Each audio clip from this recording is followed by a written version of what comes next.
National conference और कांग्रेस के बीच लंबे समय से चल रही बातचीत के बाद आखिरकार जम्मू कश्मीर विधानसभा चुनाव के लिए सीटों के बंटवारे पर सहमति बन गई है।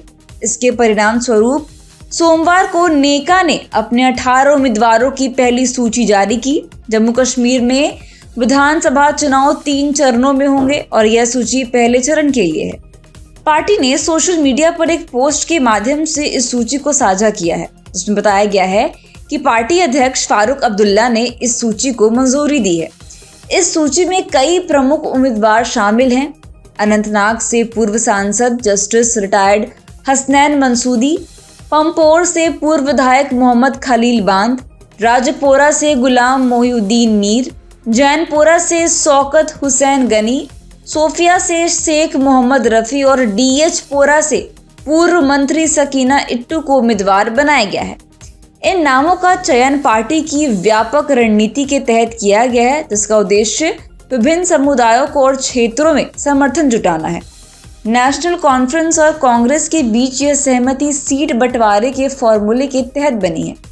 इस फॉर्मूले के अनुसार नेशनल कॉन्फ्रेंस 51 सीटों पर जबकि कांग्रेस 32 सीटों पर चुनाव लड़ेगी। इसके अलावा मार्क्सवादी कम्युनिस्ट पार्टी माकपा और Jammu Kashmir national panthers party को एक सीट दी गई है। इसके साथ ही 5 सीटों पर दोनों पार्टियों के बीच दोस्ताना मुकाबला होगा।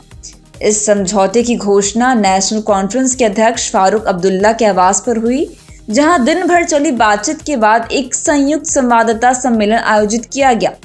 इस बीच नेशनल कॉन्फ्रेंस के वरिष्ठ नेता उमर अब्दुल्ला, जो पहले जम्मू कश्मीर को पूर्ण राज्य का दर्जा दिए जाने तक विधानसभा चुनाव न लड़ने की बात कह चुके थे, ने आगामी चुनाव में भाग लेने का संकेत दिया है।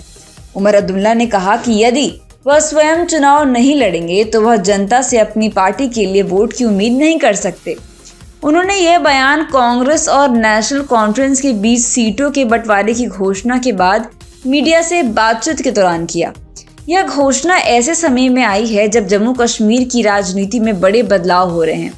धारा 370 हटाए जाने के बाद से ही यहाँ की राजनीतिक स्थिति अस्थिर रही है। इस संदर्भ में आगामी विधानसभा चुनाव न केवल राजनीतिक दलों के लिए महत्वपूर्ण है, बल्कि राज्य की जनता के लिए भी अहम साबित हो सकते हैं। नेशनल कॉन्फ्रेंस और कांग्रेस के बीच सीटों के बंटवारे का यह समझौता दोनों दलों की ओर से एक मजबूत गठबंधन बनाने की दिशा में एक महत्वपूर्ण कदम माना जा रहा है।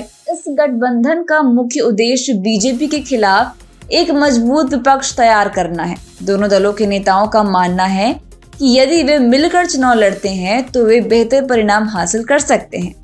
इस गठबंधन से यह भी संकेत मिलता है कि नेशनल कॉन्फ्रेंस और कांग्रेस ने अपनी पुरानी राजनीतिक दुश्मनी को किनारे रखते हुए राज्य के व्यापक हित में एक साथ आने का निर्णय लिया है।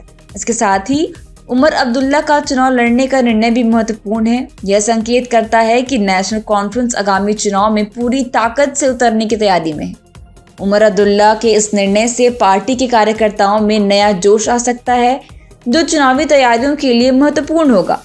कुल मिलाकर नेशनल कॉन्फ्रेंस और कांग्रेस के बीच हुए इस सीट बंटवारे और उमर अब्दुल्ला के चुनाव लड़ने के संकेत से यह स्पष्ट हो गया कि आगामी जम्मू कश्मीर विधानसभा चुनाव में राजनीतिक संघर्ष काफी तीव्र होने वाला है। दोनों दलों की यह रणनीति बीजेपी को कड़ी टक्कर देने के उद्देश्य से बनाई गई है और आगामी चुनावी नतीजे यह तय करेंगे कि यह रणनीति कितनी सफल होती है। तो कैसी लगी ये खबर हमें कमेंट करके जरूर बताएं। धन्यवाद।